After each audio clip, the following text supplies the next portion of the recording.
So let me share my story. I told you at the beginning, right, that I'm an addictions therapist. Addictions chose me. I didn't choose to do addictions. I did a mid-career switch. I trained to be a therapist, and then I couldn't find a job where, I couldn't find an internship. And in therapy, you need certain number of clinical hours in order to be able to practice.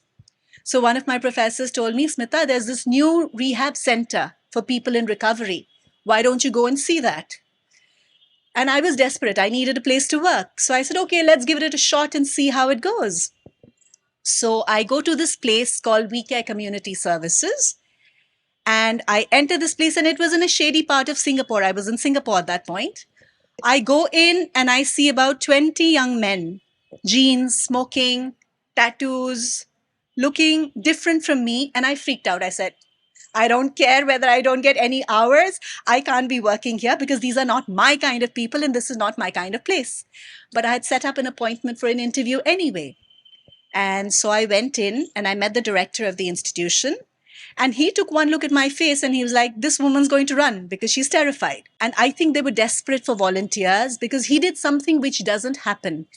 When you go to a center like this, because of the stigma and the shame and so much baggage that these people carry, all the meetings in these places are very closed door meetings. Some of you might have heard of Alcoholics Anonymous or Narcotics Anonymous. These meetings are very, very secretive and closed door. And here I was, a foreigner, a young Indian woman. And this guy said, I've spoken to the group and they've said they're okay for you to sit in one of the meetings. So I was trapped. I said, okay, I'll sit in and then I'm going to run. So the meetings typically happen, you sit around a round table and then there's a topic for the day and people share their stories. And I sat there frozen. And as the session went along, somewhere around half an hour mark, there was a transformation in me. Because what I first saw was drug addicts, recovering alcoholics, gamblers, all with prison sentences. And remember, in Singapore, the rules are draconian, which means if you've been caught drunk driving, you go to jail. If you've been caught smoking weed, you definitely go to jail.